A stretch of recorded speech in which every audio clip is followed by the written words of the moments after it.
Na vyuo vikuu vingi duniani sasa hivi vinaandaa wahitimu ambao wanaenda kuajiri wengine, yani wenyewe wanakuwa waajiri ili waajiri wengine, na wameanzisha Career Development Department ambao kazi yake ni kuwagroom hawa wawekezaji vijana ili watakapotoka wafungue miradi mikubwa, kuanzisha miradi na kuajiri wengine. Je, serikali ya nchi yetu ipo tayari sasa kuanza kubaini wawekezaji wakiwa bado hapo chuoni na kuweza kuwapa mikopo mikubwa ili wakafungue miradi mikubwa na kuweza kuajiri wengine? Swali la pili, je, serikali itaanza lini sasa huu mpango wa kutumia vyeti kama dhamana? Na uwekezaji ni kitu kikubwa, unahitaji mtaji mkubwa. Je, serikali ipo tayari kutoa mitaji mikubwa ya kuanzisha kufanya uwekezaji ili kutumia vyeti, au watahitaji dhamana zingine? Asante. Mheshimiwa Waziri. Asante sana Mheshimiwa Spika. Kwanza nimpongeze sana Daktari Neema kwa uwezo wake mkubwa sana wa kuweza kujenga hoja hapa bungeni. Lakini naendelea kuwashukuru wanawake wa mkoa wa Dodoma kwa kutuletea mtu kama huyu hapa bungeni. Lakini pamoja na hayo, kwanza ni kweli kabisa serikali ya Mama Samia Suluhu Hassan imeendelea kuwawezesha vijana kiuchumi na kujiajiri. Na mifano mikubwa ni utolewaji wa shilingi bilioni 200 ambayo tayari zimeshatolewa, lakini pia kupitia 10% ambazo zinaendelea kutolewa nchi nzima, na program zingine zinazotoa mikopo kwa vijana kwa riba nafuu kabisa.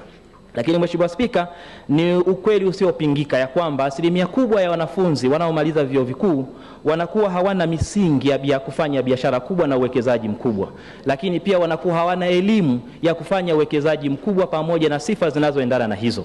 Kwa maana hiyo, pamoja na mawazo mazuri ambayo sasa wanakuwa nayo hawa vijana wetu wanaomaliza vyuo vikuu, bado misingi hii hawana. Na ndio maana sisi kama serikali tunashauri ni lazima tuone mwendelezo wa biashara, tangu tuone biashara inapokuwa ndogo mpaka inapofikia kubwa, kufanya investment ya milioni zaidi ya 600, 800 na kuendelea. Kwa maana hiyo, sisi tunashauri kwamba vijana hawa pia lazima tuangalie trend ya biashara wanazozifanya na mitaji yao. Na ndio maana kuna aina nyingi za biashara kidogo hapa. Kuna biashara ambazo ni ndogo kabisa ambazo tunaziita ni micro business, ambazo ni mtaji wake ni kama zinaanzia milioni 5, ambazo na zenyewe zinaweza kuajiri vijana kuanzia 1 mpaka 4. Lakini kuna biashara ambazo ni ndogo, tunasema small businesses, ambazo zenyewe zinaanzia mtaji wa milioni 5 mpaka milioni 200, ambazo zina uwezo wa kuajiri vijana kuanzia vijana 5 mpaka vijana 49. Lakini tuna biashara zingine ambazo ni hizi za kati, ambazo mtaji wake ni kuanzia shilingi milioni 200 mpaka shilingi milioni 800, ambazo zinaweza kuajiri vijana kuanzia 50 mpaka 99. Na mwisho tuna wale kwamba sasa wafanya biashara wakubwa ambao sasa na wenyewe wanaanzia mtaji wa milioni 800 na zaidi, ambao wanaweza kaajiri watu kuanzia 100 na kuendelea.